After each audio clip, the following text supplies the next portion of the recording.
שלום וברכה לכולם, ברוכים הבאים לקורס כימיה אורגנית, חוג ביוטכנולוגיה, מכללת הדסה. אז ברוכים הבאים לכולם.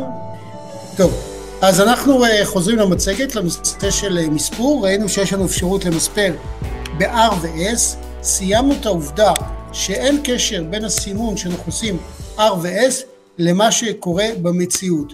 בפועל יש לנו מצבים אננטיומריים של תמונות מראה במקרה הזה, אבל הם לא מה שקורה במציאות. מה שקורה במציאות זה קצת שונה, ואנחנו ננסה לראות את ההבדלים שביניהם, אחרי שנבחן את המולקולה שיש לפנינו. המולקולה שלפנינו, אנחנו רואים את המספור, זה הולך 1, 2, וישר דילגנו ל-3, מה קרה ל-4?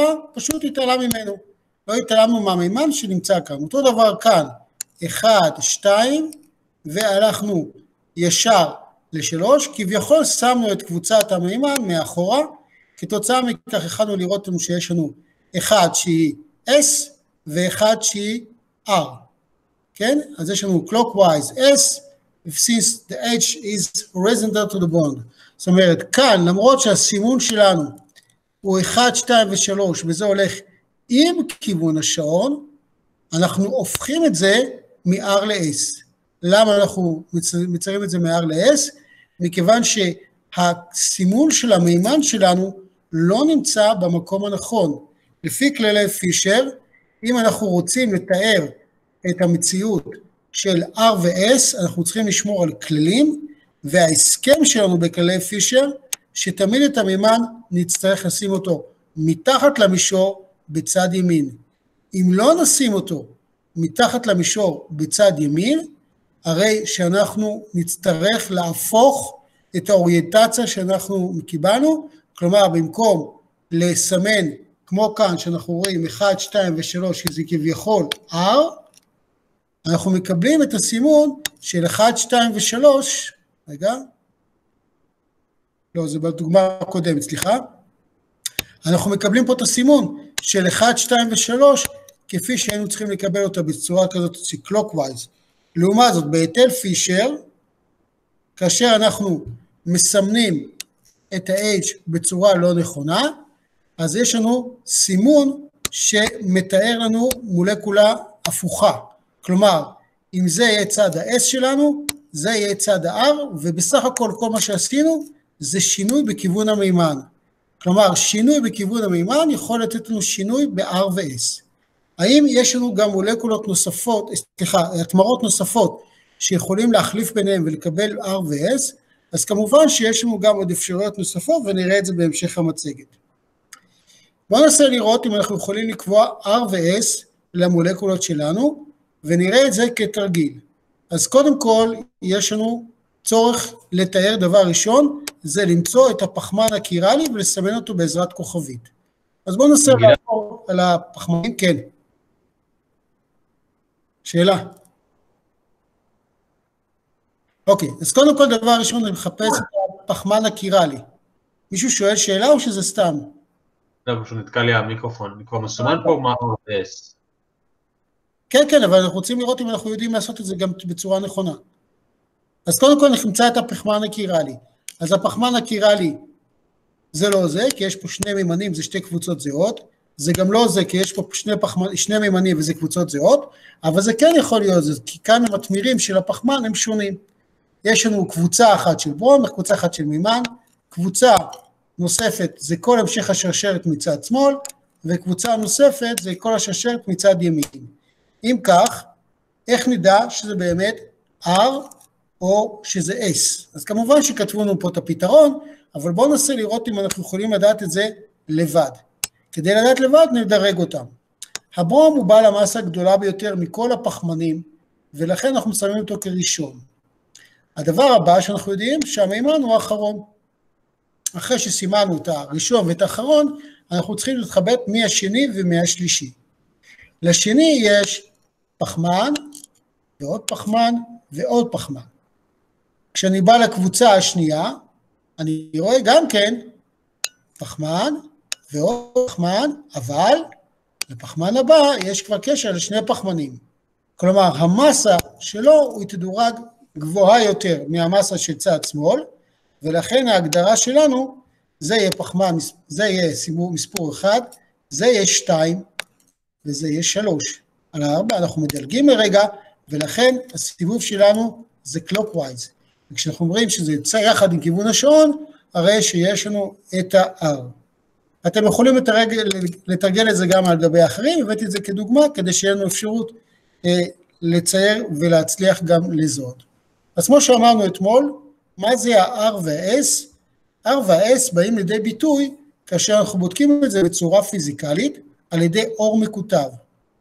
אתמול הסברנו על רגל אחת מה זה אור מקוטב, והאור מקוטב זה אור שמתנודד במישור אחד. במקום שהאור ילך בכיוונים שונים במרחב, ברווח של 360 מעלות, אנחנו מקבלים שהמישורים שלנו הופכים להיות אך ורק מישור אחד. זה יכול להיות מאונח, זה יכול להיות מאוזן, אבל אנחנו בודקים רק מישור אחד. כלומר, האור מתנייד רק במישור אחד, כמו שהזכרנו אתמול, זה יכול להיות גם במשקפי שמש, משקפיים תלת-ממדיות.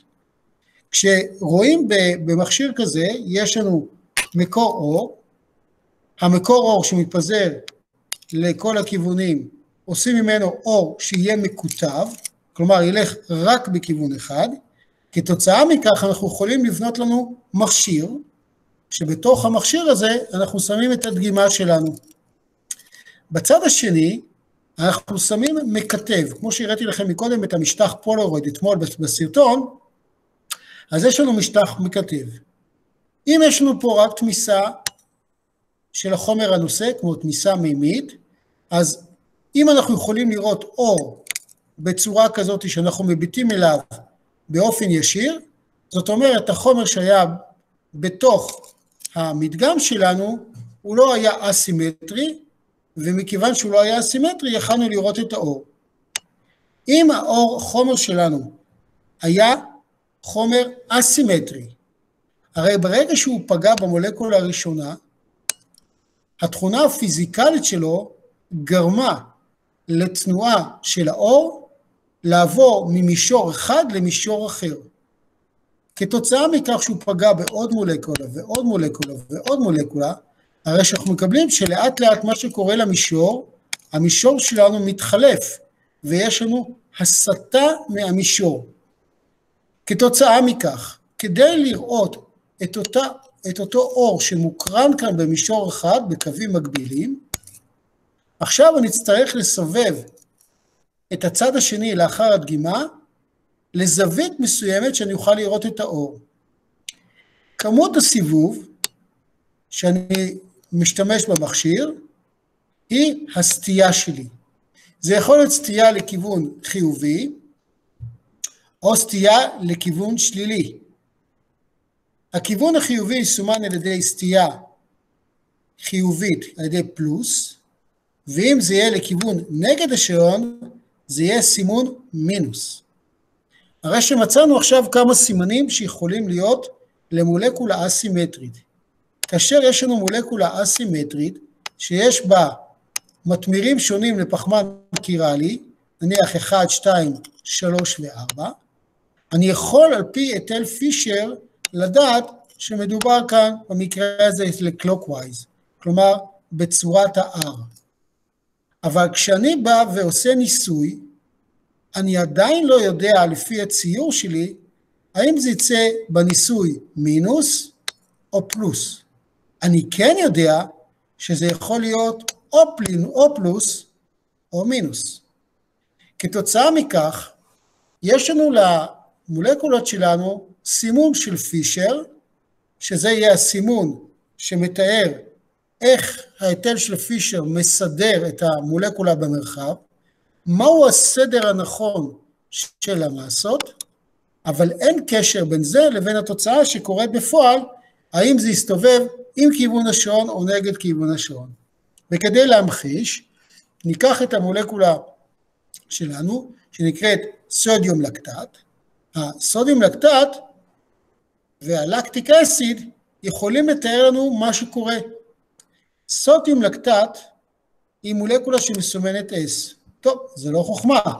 גם לקטיק אסיד מסומנת S. כלומר, הם מסובבים את כיוון השעון, הם מסובבים את האטומים המתמירים נגד כיוון השעון.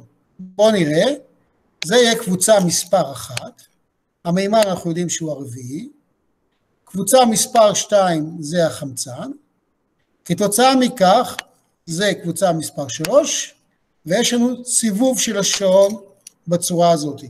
רגע, אבל אנחנו למדנו לפני רגע שזה איזה צורה הזאת? מה צריכה להיות? R או S? R. R, אז מה פתאום מסומן S? יותר מזה. נראה שהסימון H, שהסימון הבא הוא פלוס. מה זה אומר הפלוס? זאת אומרת שבאופן ניסויי, הסימון שלנו של איזה תנועה של כיוון השעון אנחנו מקבלים בין האטומים, קודם כל זה לא מתאים לנו, יש לנו אי התאמה. דבר שני, אם יוצא S היינו מצפים שיצא גם מינוס, אבל לא זה. זה א' זה S ולא כמו שציפינו, 2 אנחנו קיבלנו מינוס. כשאנחנו עוברים לתיאור הבא, אנחנו רואים שהוספה של נתרן משנה לנו את הפלוס שראינו מקודם למינוס. כלומר, אם אנחנו עוברים ממצב החוצה למצב המלח, אנחנו משנים מפלוס למינוס.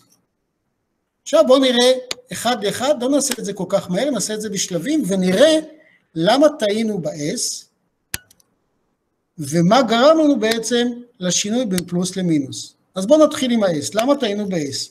האם מישהו זיהה את הטעות, דרך אגב שעשיתי באופן מכוון, למה טעינו ב-S? מישהו זיהה? זה יכול לקרות במבחנים, זה קורה כל הזמן. מה זאת אומרת למה טעינו ב-S? למה חשבנו שזה R ובסופו של דבר הגינו שזה S? בגלל הפלוס ובגלל המינוס. לא, יש פה טעות אחרת.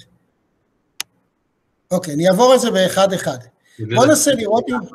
של המתמירים. יופי, בוא תגיד לנו, קבעתי לא נכון את המתמירים, מי הייתי צריך לקבוע בסדר הנכון? OH1, לא? יפה מאוד, מצוין.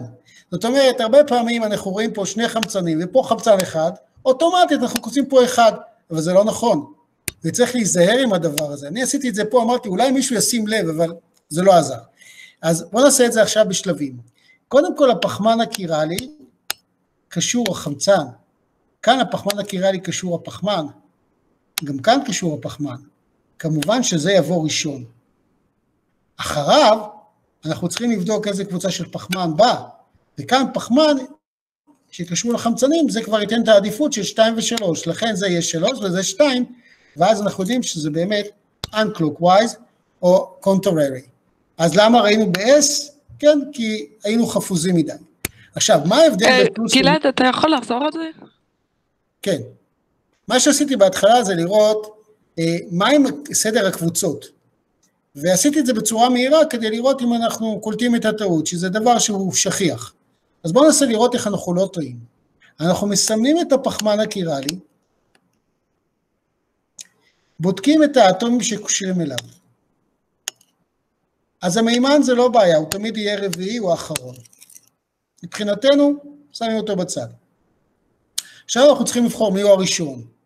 המסה המולרית של פחמן והמסה המולרית של חמצן היא שונה. חמצן זה 16, פחמן זה 12. ולכן הפחמן הוא בסדר עדיפות נמוכה יותר מהחמצן. לכן החמצן יהיה number 1. לכן המספור שלנו יהיה מספר 1 על הקבוצה הזאת. עכשיו, כאן יש פחמן. לא, אבל רגע, יש גם שתי חמצנים בשני, זה מה שאני לא... זה בדיוק מה שעשיתי קודם. הם לא קושרים את הפחמן הקירלי.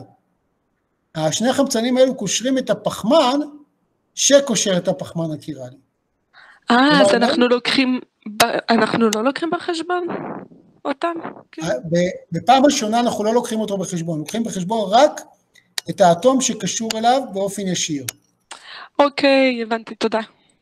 בסדר? אז לכן זה יצא לנו בצורת S. עכשיו, האם זה יצא פלוס או מינוס? את הפלוס ומינוס אנחנו לא יכולים לדעת, זה קשור להתנהגות האור עם החומר. האינטראקציה של אור וחומר, היא אינטראקציה שאנחנו לא לומדים בקורס שלנו, אנחנו לומדים רק את היכולת שלנו למדוד אותה, אבל בפועל, כשאנחנו באים לסמן את המולקולה, אנחנו צריכים להבין מה זה אומר כל הסימונים האלו. זה אומר, זה הציור לפי מה שציירנו אצלנו בדף, וזה אומר תוצאה ניסויית. לכן יכול להיות בהחלט שיצא לנו S+, ויכול להיות גם S-, כמו שיכול להיות לנו R+, ויכול להיות גם R-. אלו דברים שיכולים להיות. אז אין דרך לקבוע את זה, גלעד? ללא ניסוי? פלוס ומינוס, רק ניסוי. זה ניסוי. זה רק ניסוי. עכשיו, אני רוצה לקחת אותנו למשהו שאנחנו אולי הכרנו, והוא מאוד מאוד קרוב אלינו. מישהו שמע על החומר הזה שנקרא גלוקוז? שמעתם על החומר גלוקוז? כן. אוקיי. בדרך כלל הסימון שלנו זה יהיה די-גלוקוז. עכשיו, יש לנו די-גלוקוז ו-L-גלוקוז. כשאנחנו מסמנים L-גלוקוז ודי-גלוקוז, זה סימון זהה ל-R ו-S. עכשיו, למה לא משתמשים ב-R ו-S? מבחינה היסטורית, קודם כל קבעו על המולקולות האורגניות את D ו-L. זה מה שקבעו בהתחלה, דסטרו ולבו. אחר כך החליפו אותם לשיטה יותר מורחבת, כמו היטל פישר, שנתן לנו הבחנה גם יותר מעמיקה לכלל המולקולה, שיכלה לדבר על R ו-S. אז D ו-L זה מקרה פרטי של סוכרים וחלבונים, שמדבר על R ו-S שהוא משהו יותר כללי. אז זה כל כך הבדל בין D ו-L ל-R ו-S, רק ש-D ו-L זה מקרה פרטי, ו-R ו-S זה משהו כללי יותר. גלעד? כן. אפשר שאלה? כן, ודאי. נכון במולקולה השמאלית שאמרת שהיא S? לא, באותה שקופית שהיינו. בזאת כן. אז כשמספרת את OH כ-1 ואת ה-COOH 2 ואת ה-CH3 3, קיצור המספורים ששמת, אז נכון. אנחנו צריכים להזיז את ה-4, כאילו איך זה מסתדר שזה לצד... 4 אנחנו שמים אותו כאילו נמצא רחוק מאיתנו, וכאילו אנחנו לא מחשבים אותו. הוא לא נמצא שם. אוקיי, סבבה, בסדר. בסדר? במה תלויה זווית ההסתה? זווית ההסתה תלויה בחומר שלנו, ולכל חומר יש לו מקדם אלפא משלו. המקדם אלפא משלו תלוי בשני גורמים. הוא תלוי בטמפרטורת הבדיקה, ותלוי באורך הגל שבו אנחנו מודדים. לא רק זה, הוא תלוי גם בכמות החומר. ככל שיש יותר כמות חומר, אז ההסתה תהיה יותר גדולה. לכן זה יהיה מחולק ב-L, וגם ב-C. ה-L זה אומר length, כמה האורך של המדגם שלנו, ו-C זה אומר מה יהיה ה-concentration, מה יהיה הריכוז במערכת. לכן, כשאנחנו נעבור עכשיו לטבלה של נתונים, נצטרך לראות בנתונים קודם כל את הטמפרטורה, 2, את אורך הגל שהשתמשו ממנו, ונראה דבר נוסף שזה האלפא, זה זווית ההסתה.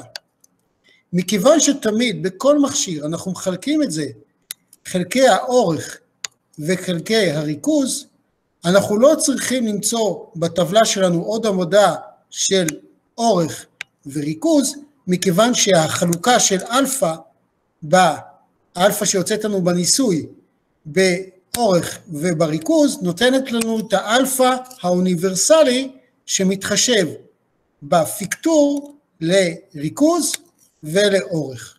לכן, כשאני מקבל אלפא בניסוי, מיד אני ממיר אותו לאלפא אוניברסלי, לפי היחידות שלו, ואני מחלק אותו בלנקס, כלומר באורך של תא המדידה, ובקונסנטריישן של תא המדידה.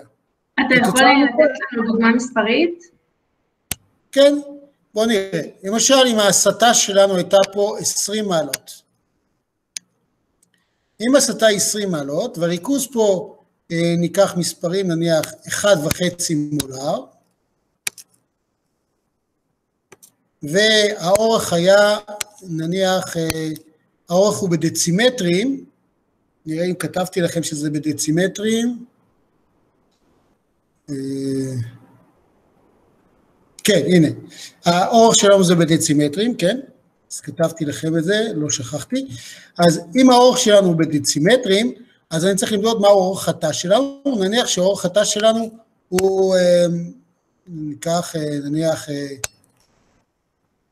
1 דצימטר, כלומר 10 סנטימטרים, בסדר? אז הזווית שלנו זה 20, חלקי האורך אמרנו שזה 10 סנטימטר, ש10 סנטימטר זה דצימטר אחד, כפול הריכוז שלנו הוא 1.5 מולר, אז כפול 1.5. האלפא שנמצא בטבלאות, היא תהיה אלפא מפוקטרת, כלומר אני אמצא אם עשיתי את הניסוי בצורה טובה, אני אמצא שזה 20 חלקי 1.5. 20 חלקי 1.5 זה פחות או יותר, מישהו יודע להגיד את המספר? זה 1/3. יודעים את המספר או לא? אין לי מחשבון עכשיו, אבל אתם יכולים לחשב בקצרה. 13.33. מצוין, אז מה שאני אמצא זה 13.33. עכשיו, מכיוון שה-13.33 ראינו שהסטייה היא עם כיוון השעון, אז לכן המספר יהיה פלוס 13.33. אלו? אוקיי, אז נראה את המדדים שקשורים לדברים. זווית האופיינית שלנו, יש לנו specific rotation, זה מה שאנחנו נמצא בטבלאות, אמרנו שזה תלוי בטמפרטורה ובאורך הגל, והמרכיבים שלה הם טמפרטורה במעלות צלזיוס, אורך הגל בננומטרים, לפי מטרים, הזווית היא זווית של 360 מעלות ולא רדיאנים, האורך הוא בדצימטר, והקונסנטריישן, סליחה, זה לא נכון מה שאמרתי, זה לא מולר, סליחה, רגע שכחתי את זה, זה גרם פר מיליליטר, אלו היחידות. אז חשוב לנו לקחת את הגרמים חלקי מיליליטר, ואז נוכל לפקטר את זה לאלפא הרצוי. אז זה המרכיב שלנו של האלפא. עכשיו בואו נראה מולקולות שהן קצת יותר מורכבות, וננסה לראות איך אנחנו מצליחים לזהות מה שיש לנו בתמיסה. לפני כן נראה מקרה פרטי, שהוא מקרה שבו הכנו מבחינה כימית את החומר הזה, שנקרא 2-מתיל-1-בוטן. והנה דוגמה לשאלה, הכנתי במעבדה את החומר שנקרא 2-מתיל-1-בוטנול, והכנסתי אותו עכשיו לבדיקה במכשיר לבדיקת קוטביות. שמתי את המכשיר בבדיקת קוטביות, וזיהיתי שהזווית, הסטייה של הדגימה שלי, הייתה 0. איך יכול להיות שייצרתי עכשיו את החומר הזה, שנקרא 2-מתיל-1-בוטנול, שהוא חומר שאפשר להגדיר עליו בקלות פחמן קירלי, בעוד שהסטייה שקיבלתי בפולרימטר, בבדיקה של כיתוב האור, קיבלתי סטייה 0. לא רק זה, בטבלאות אני רואה שיש לי אפשרות של מינוס 5.75 מעלות, או פלוס 5.75 מעלות. איך יכול להיות שביצעתי זה כימי ובדקתי, אני עשיתי כמו שצריך. אז מה אתם אומרים? למה קיבלתי סטייה 0? הוא עשה סיבוב מלא. אז זאת אומרת, שמתי סיבוב מלא. כלומר, כאן עשיתי סיבוב מלא, אבל קיבלתי 0. זאת אומרת, שמתי יותר מדי חומר, ואז הוא עשה סיבוב של 360 מעלות. אוקיי, בואו נראה מה זה אומר מבחינתנו. אם כדי לעשות סיבוב מלא, אז אם הזווית סטייה שלו זה 5.75 לכל דצימטר, סליחה, זאת אומרת, אני צריך עכשיו בריכוז שלי לשים, וואו, ריכוז מאוד מאוד גבוה, זה 360 לחלק ל-5.75, זה המון גרמים במיליליטר, זה יוצא המון, זה לא ינמס בצורה כזאת. זה פשוט לא חיראלי. מה זה? זה לא חיראלי. אבל אנחנו רואים שזה קיראלי.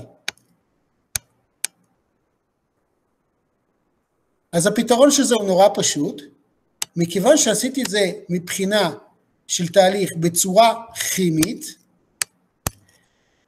בתגובה כימית אין לנו אפשרות לשלוט, האם אנחנו יוצרים את צורת ה-S או את צורת ה-R, ולכן בתערובת שלנו אנחנו נקבל 50% מצורת ה-R ו50% מצורת ה-S. כתוצאה מכך קיבלתי תערובת שחלק מהמולקולות מסיטים את האור המקוטב לכיוון מינוס, כלומר נגד כיוון השעון, וחלק מהמולקולות מסיטיות לכיוון ההפוך. כך שבממוצע, אם הסטתי את האור המקוטב לצד אחד, עם חלק מהמולקולות, המולקולות השניות הסיטו את האור לכיוון השני. כתוצאה מכך, במכשיר המקטב קיבלתי כיתוב 0. ולכן, כשביצעתי את המדידות במכשיר המקטב, התפלאתי למצוא את ה-0, אבל ההסבר, 50% מכל אחד מהמולקולות. מציאות כזאת נקראת תערובת רצמית.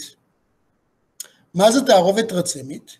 תערובת רצמית היא תערובת שבו אנחנו מקבלים את שני האננטיומרים בכמות זהה, ומכיוון שלכל אחד מהאננטיומר יש כיוון הפוך לאננטיומר שכנגדו, סך הכל לא קיבלנו שום שינוי, למרות שהתרכובת שלנו היא קירלית. אז יש לנו הערה, כלומר, אם מבצעים את התהליך בתהליך כימי, אנחנו מקבלים תערובת רצמית, ולא נקבל שום שינוי באלפא, האלפא הספציפי שלו יהיה שווה ל0. אז דיברנו על התערובת הרצמית. גלעד, יש לי שאלה על זה. כן, רגע, עוד שנייה. מה האפשרות הנוספת לקבל סטייה 0? כמובן שיש לנו תערובת שהיא לא קירלית. קיימת גם מולקולה נוספת, שהיא מולקולת מזו. והמולקולת מזו בשקפים הבאים. כן. העובדה שזה 50-50, זה אומר שאין העדפה לאחד מהצורות, כאילו? נכון. מבחינה כימית, אין העדפה למולקולות הספציפיות האלו. לפעמים תהיה העדפה, ואנחנו נדבר על זה בהמשך השקופיות, כמה שנספיק. אז כאילו בהתמרה נוקלאופילית, אז זה לא משפיע. זאת אומרת, הפלוס או המינוס לא משפיע על ההתמרה נוקלאופילית. טוב, פה נגעת כבר בהמשך של הקורס שלנו, האם התמרה הנוקלאופילית שלנו יוצרת היפוך מטריה או לא היפוך מטריה. נתמקד בה בהתמרה הנוקלאופילית אם יש לה העדפה כזאת או אחרת. לפעמים העדפות הן העדפות סטריות, וזה כן מתאפשר דווקא אחד ולא השני. פה אנחנו לא דיברנו על תגובה, דיברנו על המולקולה הספציפית הזאת, ואת צודקת שלעיתים בגלל הפרעות סטריות אנחנו יכולים ליצור העדפה כלשהי, וזה אנחנו נראה בהמשך המצגת. אז יש לנו תרכובת לא קירלית, כמובן שהיא לא נותנת שינוי באלפא הספציפי. יש לנו עכשיו תערובת רצמית שאנחנו יודעים עליה שהיא גם לא נותנת שינוי באלפא הספציפי, ויש לנו הרכב חדש של מולקולה שנקראת מזו. מי זאת המולקולת מזו הזאת? אז מולקולת מזו יכולה להתקיים כאשר יש לנו יותר מאשר מרכז קירלי אחד. תכף אנחנו נראה את המזו שלנו, למרות שזה לא מופיע בשקופית הזאת, אנחנו נרשום את זה כתנאי לקבלת מזו. אז רק נזכור שאנחנו צריכים ללמוד את המזו לפני סוף השיעור. כשיש לנו מרכז קירלי אחד במולקולה, כמו במולקולות שציירנו מקודם, כמו ב2 מטיל 1 בוטנול, אז אנחנו יכולים לתאר שיש לנו אפשרות ל-R או S, במקרה הזה זה S, ויש לנו גם מקרה נוסף שהוא R. כשיש לנו שני מרכזים, מה קורה שיש לנו שני מרכזים? כשיש לנו שני מרכזים, יש לנו כמה אפשרויות לפחמן הקירלי. לכל פחמן קירלי יש אפשרות או R או S. ואז יכולים להיות לנו כל מיני אפשרויות. יכול להיות שמרכז קירלי אחד יהיה R, והשני שלו יהיה S. אפשרות אחרת ששניהם יהיו R, אפשרות נוספת זה ששניהם יהיו S, אפשרות אחרונה שאחד יהיה S והשני יהיה R. כלומר, סך הכל, כשיש לנו שני מרכזים קירליים, אנחנו יכולים לקבל 4 מולקולות אסימטריות, שיכולים להיות לנו כאפשרות למרכזים קירליים. מכיוון שיש לנו 4 אפשרויות, אז ציירתי פה את האפשרויות שיש לפנינו. בואו נלמד אותם בזוגות, ונראה מה כל אחד ואחד. קודם כל, אם אני שם ראי, אני יכול לראות שמולקולה מספר 1, היא תמונת ראי שמולקולה מספר 2. אותו דבר, גם אם אני בודק את מולקולות 3 ו-4. אם נשים מישור מראה, נוכל לראות אחד את השני. נראה אם אנחנו יכולים לקבוע מי זה R ומי זה S, ובואו נבדוק. נתחיל עם הקבוצה השמאלית ביותר. ניקח את הפחמן העליון. הפחמן העליון יש לנו 4 קבוצות. המימן אני יודע שהוא הרביעי, ולכן נסמן אותו ישירות 4. מי יהיה ראשון? OH, לא? נכון, הוא יהיה ראשון. מי יהיה שני? כלור. אז זה לא קשור לכלור, אבל זה יהיה הפחמן שקשור לכלור. כלומר, פה יש פחמן והוא קושר את הכלור. כלומר, זה יהיה הקבוצה השנייה. אז אפשר כבר לסכם שיש לנו קבוצה מספר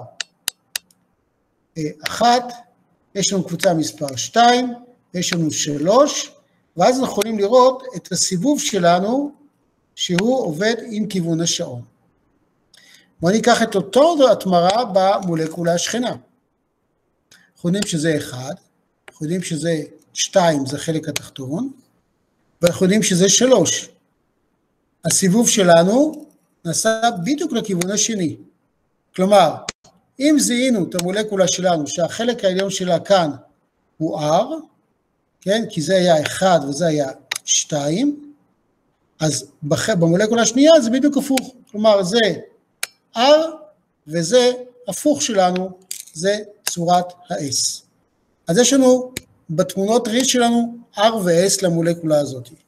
גם אותו דבר יקרה במולקולות האלו שמתמונות מראה אחת לשנייה.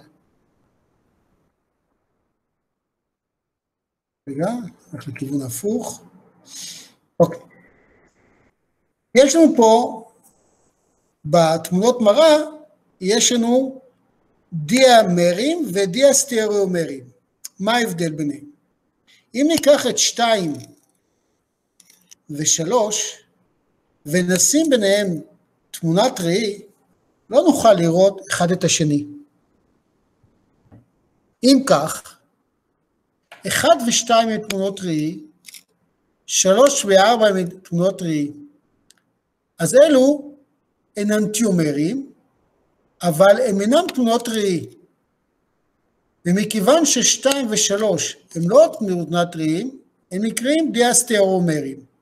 כלומר, הם אינם אנטיומרים, הם אינם תמונות ראי, ומכיוון שהם אינם תמונות ראי, יש להם שם אחר, שהם דיאסטריאומרים. כלומר, יש להם שונה במרחב. אז 1 ו3 הם דיאסטריאומרים, 1 ו4 זה גם דיאסטריאומרים, בעוד ש2 ו3, בעוד ש1 ו2 הם דיאמרים. 2 ו3 גם כן דיאסטריאומרים, וגם 2 ו4 הם דיאסטריאומרים. אוקיי, קראנו את ההבדל? טוב. אז כדי לראות אם אנחנו צודקים בתיאור של המולקולה, לקחתי פה דוגמאות שיכולות להוות לנו בדיקה אם אנחנו צודקים או לא. אז יש לנו פה פחמן שני ופחמן שלישי, אנחנו צריכים לראות, יש לנו פחמן קירלי ויש לנו פחמן קירלי נוסף. אנחנו צריכים לבדוק לכל אחד מהם האם הוא R או S. עכשיו, כדי לדעת מי הוא הפחמן השני ומי הוא הפחמן השלישי, אנחנו צריכים לראות מי הקבוצה בעלת המסה הגדולה ביותר ואיך אנחנו קובעים את השם. אז כמובן שקבוצת ה-OH היא הקבוצה הפונקציונלית של המולקולה שלנו. וכיוון שהקבוצה הפונקציונלית זה ה-OH, כמו שלמדנו בשקופיות קודמות, שזה העדיפות הראשונה, אז הוא יהיה קשור לפחמן מספר 1, שהוא ייתן לנו את האפשרות איך למספר את המולקולה.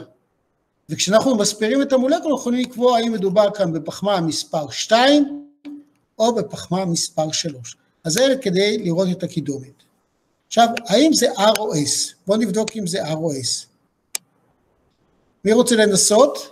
לבדוק אם זה R או S, הפחמן הקירלי שמסומן כאן. מישהו רוצה לנסות? אז אם לא... כן, אני יכולה. בבקשה. אז OH זה 1. מצוין. אז יש לי את כל הקבוצה שהיא קשורה ל-ClHCH3, שזה 2. מצוין, אז זה יהיה 1, וזה קבוצה שהיא גדולה יותר, אז זה תהיה קבוצה מספר 2. כן, ואז ה-CH3 זה קבוצה... ו-CH3 זה 3. אז אם כך, איזה צורה יש לנו? R או S? הצורה היא? היא S. S, נכון. אז יש לנו S. הפחמן הקירלי כאן, קיבלנו אותו, פחמן קירלי S. גלעד? כן. לא היה אפשר לראות את זה, אתה יכול לחזור אחורה? לא היה אפשר לראות את זה מההתחלה, שה-H היה בצד שמאל, תמיד שה-H בצד שמאל אמרת זה R, וכשה-H בצד ימין זה S, לא?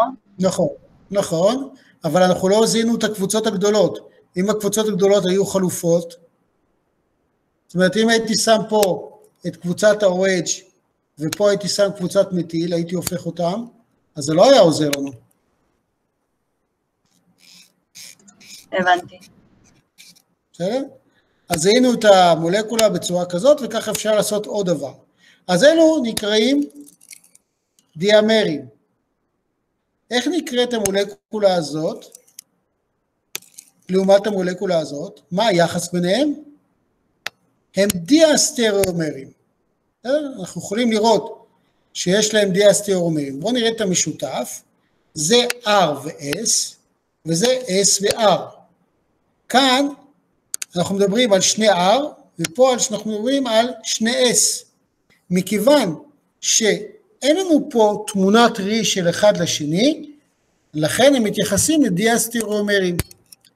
אפשר לזהות אותם על פי תמונת הראי, ואפשר לזהות אותם לפי הקבוצות שלהם. אם יש לנו R ו-R על הפחמנים, ואנחנו שואלים מי הוא הדיאמר שלו, אז הדיאמר שלו הוא יהיה S ו-S. לעומת זאת, מי האננטיומר של S ו-R? האננטיומר של S ו-R הוא בדיוק ההופכי שלו, הוא R ו-S. בסדר? אז שני אלו זה תמונות ראי והם אננטיומרים, ואלו, היחס ביניהם הוא דיאסטריאומרים. אפשר לראות גם את התיאור של המולקולה שלנו, גם במבנה תלת-מימדי, ונראה שיש לנו דיאסטריאומרים גם במבנה תלת-מימדי, אם בצורה הזאת או בצורה הזאת, ניתן לראות שיש לנו 4 צורות של מולקולות, שהם אחד ראינו R ו-S, S ו-R, אחר כך SS ו-RR. האם יכול להיות בציס וטרנס גם כן מצב שיש לנו אסטימטריה, כמו שראינו מקודם במולקולות? אז בואו נראה במולקולה שלנו, יש לנו טבעת מחומשת, וטבעת המחומשת הזאת היא מכילה עליה שתי התמרות, מטיל וברום. המולקולה הזאת נקראת ציס. למה נקראת ציס? כי המבנה הגיאומטרי שלה מציב את הברום ואת המטיל באותו צד. אז ראינו למה ציס. 1 ברום אנחנו כבר יודעים, 2 מטיל אנחנו יודעים, וציקלופנטן, מכיוון שהמולקולה שלנו היא טבעת מחומשת. האם המולקולה שלנו מכילה מרכז קירלי? אז התשובה היא כן, לא מרכז קירלי אחד, אלא 2 מרכזים קירליים. ומכיוון שמכילה 2 מרכזים קירליים, אנחנו יכולים להגיד שיש לנו 4 אפשרויות למולקולה הזאת. אפשרות אחת היא שאנחנו לוקחים את כל צורות הציס שלה. צורות הציס, זה צורת ציס אחת, וזה צורת ציס השנייה, ובודקים מהו הכיתוב שלה, או מהו הצורה האסימטרית, האם זה R או S. אז מכיוון שהמולקולות האלו הן תמונות מראה אחת לשני, אנחנו יכולים לומר שהם אננטיומרים. אם ניקח את צורת הטרנס, אז נוכל לראות שבטרנס גם כן יש לנו 2 אננטיומרים, כיוון שיש לנו 2 מרכזים קירליים. סך הכל המולקולה שלנו שנקראת 1 ברומו מטיל ציקלופנטן, יש לנו 4 אפשרויות, 2 שהן צורת הציס, ו2 שהן צורת הטרנס. גלעד? כן. אז כשיש לנו 2 מרכזים קירליים, תמיד יהיה לנו 2 אפשרויות בציס ו2 בטרנס? במקרה שלנו של ציס וטרנס, אלו האפשרויות. הצגנו מקודם, אני לא יודע אם הראיתי לכם את החישוב, את הנוסחה הזאת, כמה אפשרויות יש לנו לאננטיומרים. אז כעיקרון האפשרויות האלו לאננטיומרים, נראה לי שלא הדגשתי את זה בתור ששאלת, האפשרויות של האננטיומרים אומרות, בואו ניקח את מספר הסטריאואיזומרים, ונעלה אותם בחזקה של מספר המרכזים הקירליים. כלומר, כדי למצוא כמה מולקולות יש לי, אני כותב 2 בחזקת המספר של הפחמנים הקירליים, זה ה-N שלי. מכיוון שיש לנו 4 אפשרויות, 4 אפשרויות האלו ייתכנו, מכיוון שיש לנו מרכז קירלי אחד, ועוד מרכז קירלי שני. אם יש 3 מרכזים קירליים, כמובן שמספר האפשרויות ילך ויגדל. בסדר? טוב. אז האם למולקולה הזאת שנקראת ציס ברומו מטיל פרופן, יש מטיל ציקלומתילהקסן, יש לנו גם אננטיומרים, אז ראינו שיש לנו 2 מרכזים קירליים, מכיוון שיש 2 מרכזים קירליים, גם כן אפשר לראות את האננטיומרים ואת הדיאסטריאומרים, שהם אינם תמונות ראי של אחד השנייה, כמו שראינו במולקולות הקודמות, וזה שוב העיקרון של העמדת מישור מראה, לראות אם המולקולה שלנו היא בעלת מישור מראה, אם היא בעלת מישור מראה אין מרכז קירלי, ואם אין מישור מראה, כמו כאן במולקולה הזאת, כאן הצד הזה מכיל חמצן, לכן המולקולה הזאת היא מולקולה שהיא מקוטבת. לכאורה, היה לנו קשה מאוד לזהות שהמולקולה הזאת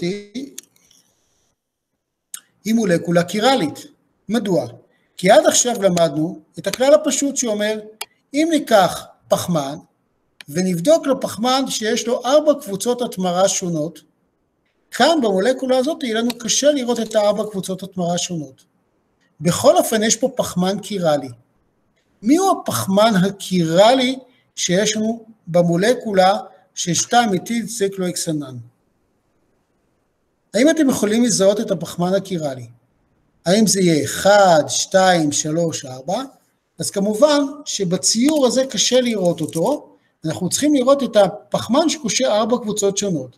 זה לא יכול להיות פחמן קירלי, כי אין לו 4 קבוצות שונות.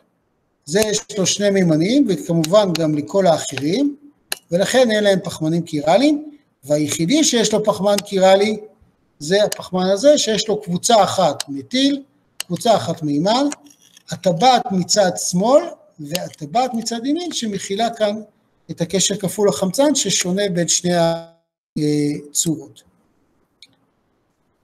מה קורה כאשר מספר מקומות הקירליים הוא שונה? אז בואו נראה כמה מולקולות שלנו. יש לנו מולקולה שהיא בעלת מרכז קירלי, כאשר אנחנו צריכים לדעת לדרג את המספרים, האם זה יהיה R או S.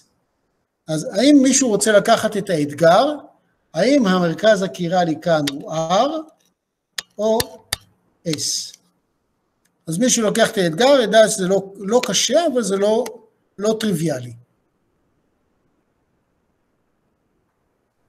מי רוצה לנסות? הטבעת זה מספר אחד, כאילו? בוא נראה. אז קודם כל יש לנו פה פחמן שהוא קירלי. יש לנו אפשרות לקחת מכאן ולכתוב אותו מספר אחד, או את זה מספר אחד, או את זה מספר אחד, ויש לנו כמובן את המימן, שאת המימן אנחנו לא מחשבים אותו בתוך הציור. אז מכיוון שיש לנו לכולם פחמנים, אז אנחנו לא יכולים לקבוע מי יהיה הראשון, מספר אחד. אז מה אנחנו עושים? להסתכל למולקולה ההמשכית. יפה, מסתכל להמשך המולקולה. בהמשך המולקולה לפחמן הזה יש כבר קשר כפול ל-CH2 ועוד ל-CH3. כאן יש קשר כפול, יש לנו פחמן שיש לו קשר כפול לחמצן. ואז אני צריך להתחיל לחשב לפי הכלל שלמדנו לקשר הכפול. הכלל של הקשר הכפול אומר, צריך לחשב את המסה כפול 2. כלומר, לדמיין, כאילו פה יש לנו שתי קבוצות של CH2, ולא קבוצה אחת של CH2 בקשר כפול. וכשאנחנו קושרים את החמצן, צריך לחשב, כאילו יש לנו פה חמצן, ועוד חמצן. כלומר, לא מספיק לנו לחשב את הפחמן הנמצא בסמוך, כי זה לא ייתן לנו מענה, אנחנו צריכים לקחת את הפחמן הבא, ולראות איזה קבוצות קושרות אליו. וכאן העסק כבר נעשה יותר מורכב, לא לשכוח שיש לנו קשר כפול, אז אנחנו מכפילים, ושיש קשר משולש, אנחנו אפילו מוסיפים עוד הפעם. כמה מרכזים קירליים יש לנו במולקולה? אז במולקולה השמאלית יש לנו מרכז קירלי אחד, במולקולה הימנית יש לנו 3 מרכזים קירליים. למה רק אחד? כאילו, למה הפחמן שקושר את ה-CH3 כי הוא קשור ל4 קבוצות שונות. כאן אין 4 קבוצות שונות, וכאן זה 4 קבוצות, יש פה 3 קבוצות שהן זהות, זה לא יכול להיות. פה זה בקשר פלנרי מישורי, ולכן אין לו אפשרות 4 קבוצות שונות, הוא לא יוצר גם אסימטריות. צריך לחפש את הפחמנים הקירליים שיש. טוב. אוקיי. עכשיו, כדי לבדוק אם המולקולה קירלי בסופו של דבר, אנחנו צריכים לעשות בדיקה אחרונה. אם יש במולקולה מרכז קירלי אחד, אז המולקולה היא קירלית. אם יש יותר ממרכז קירלי אחד, אז אנחנו צריכים לבדוק את המושג שנקרא מזו, וזה על ידי כך שנבדוק האם יש מישור סימטריה במולקולה. כשאנחנו בודקים את המולקולה הזאת, נורא קשה לנו למצוא איזשהו מישור מראה שאנחנו יכולים להעמיד ולראות. אבל נראה שיש לנו מולקולות שיש להן מישור מראה, ובזה אנחנו נסיים את השיעור היום. המולקולות שלפנינו הן מולקולות של ציס וטרנס, שיכולות לקיים סיבוב R או S בהתאם למה שלמדנו. אני רוצה לגעת רגע במזו. אוקיי, נסתכל על המולקולה הזאת ובזה נסיים את השיעור היום. כשאני לוקח את המולקולה הזאת, שנקראים 2,3 דיברומואתן, בוטן. המולקולה הזאת היא מכילה 2 מרכזים קירליים. עכשיו שימו לב לשני מרכזים הקירליים שיכולים להיות לה. אפשרות אחת, שיהיה לנו אפשרות של ברומים בקישור הזה, בואו נראה, זה יהיה הראשון, זאת הקבוצה השנייה, וזה יהיה השלישי, לכן הסיבוב שלנו יהיה בצורה הזאת, שזה אומר S. מה קורה לפחמן השכן? פחמן השכן גם זה מרכז קירלי. אז אם קבענו שהראשון שלנו S, מה יהיה הפחמן השכן? זה יהיה ראשון, זה הקבוצה השנייה, וזה הקבוצה השלישית. אז גם כאן, הסיבוב שלנו הוא S. אז יש לנו SS. האם הם תמונות מראה אחד של השני? אז בואו ננסה לשים לרגע תמונת מראה באמצע, ונראה אם הם תמונות מראה. לא, הם לא תמונות מראה. כאן יש CH3, כאן יש מימן. האם יש צורה שהיא תמונת מראה? אז כן, זה אפשרי שתהיה תמונת מראה בשלב מסוים, ואני רואה שהשיעור אני לא אספיק, אז פעם הבאה אני אספיק להראות את התמונת מראה, כך שיהיה לנו תמונה שהחלק הראשון של המולקולה יהיה זהה לחלק השני, כתוצאה מכך המולקולה שלנו תהיה מזו. אבל זה בשיעור הבא.